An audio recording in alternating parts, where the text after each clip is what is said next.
खुदा उनको जो यस्सु में मर गए हैं ले आएगा। आज के लिए हमारी पहली तलावत मुकद्दस पालूस रसूल का पहला खत तसलानीकियों के नाम, चौथा बाब, 13वीं ता 18वीं आयत मुकद्दसा। ऐ भाइयों, हम नहीं चाहते कि तुम उनकी बाबत ना वाकिफ रहो जो सो गए हैं, ताकि औरों की मानद जो ना उम्मीद हैं गम ना करो। क्योंकि जब हमें यह यकीन है कि यस्सु मर गया और जी उठा, तो इसी तरह खुदा उनको भी जो सो गए हैं यस्सु के वसीले से उसी के साथ ले आएगा। चुनाचा हम तुमसे खुदावन के कलाम के मुताबिक ये कहते हैं कि हम जो जिंदा हैं और खुदावन के आने तक बाकी रहेंगे, उनसे जो सो गए हैं आगे ना बढ़ेंगे। क्योंकि खुदावन खुद ललकार और मुकर्रब फरिश्ते की आवाज और खुदा के नरसिंगे के साथ आसमान से उतर आएगा, और जो मसीह में मर गए हैं वो तो पहले जी उठेंगे। इसके बाद हम जो जिंदा बाकी होंगे उनके साथ बादलों पर उठा लिए जाएंगे, ताकि हवा में खुदावंद का इस्तकबाल करें, और इस तरह हम खुदावंद खुदा के साथ हमेशा रहेंगे। बस तुम इन बातों से एक दूसरे को तसल्ली दिया करो। पाक कलाम के पढ़े जाने और सुने जाने पर खुदावंद की बरकत हो। ज़बूर 96 जवायती जवाब। खुदावत दुनिया पर हुकूमत करने आ रहा है।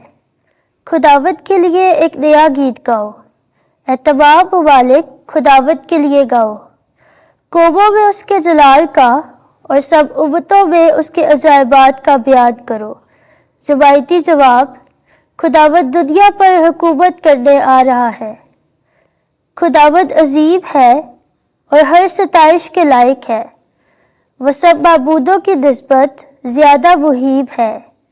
अक़वाम आलम के तमाम माबूद हीच है, मगर खुदावत ने अफलाक को बनाया है। जवायती जवाब। खुदावत दुनिया पर हुकूमत करने आ रहा है। अफलाक खुश हो और ज़मीन शादमानी करे। समुंदर और उसकी मामूरी शोर मचाए। मैदान और जो कुछ उसमें है खुशी करे, बल्कि जंगल के तमाम दरख्त मसरूर हो खुदावत के हजूर, क्योंकि वो आ रहा है ताकि दुनिया की अदालत करे। जवायती जवाब। खुदावत दुनिया पर हुकूमत करने आ रहा है। वो अदल से जहां पर हुकूमत करेगा और वो अपनी सच्चाई से कौमों की अदालत करेगा। जवायती जवाब। खुदावत दुनिया पर हुकूमत करने आ रहा है। खुदावंद आपके साथ हो। इंजील मुकद्दस लूका के मुताबिक ऐ खुदावंद तेरी तमजीद हो। चौथा बाब 16वीं आयत से 30वीं आयत तक। उसने मुझे इसलिए भेजा है कि मस्कीनों को खुशखबरी दूं। कोई नबी अपने वतन में मकबूल नहीं होता। एक दिन यस्सु नासरत में आया, जहां उसने परवरिश पाई थी, और अपने दस्तूर के मुताबिक सब्बत के दिन इबादत खाने में गया और पढ़ने को खड़ा हुआ, और यशायाह नबी का तोमार उसको दिया गया। और जब उसने तोमार खोला तो वो मुकाम पाया जहां ये लिखा था कि रूहे खुदावंद मुझ पर है, इसीलिए उसने मुझे मसा किया कि मस्कीनों को खुशखबरी दूं।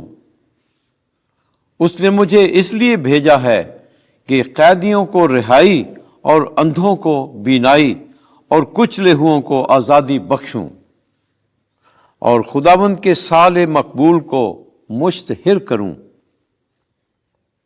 और वो तोमार लपेट कर और खादम को वापस देकर बैठ गया। और जो इबादत खाने में थे उन सब की आंखें उस पर लगी थीं। तब वो उनसे कहने लगा कि आज ये नविश्ता तुम्हारे कानों में पूरा होकर पहुंचा।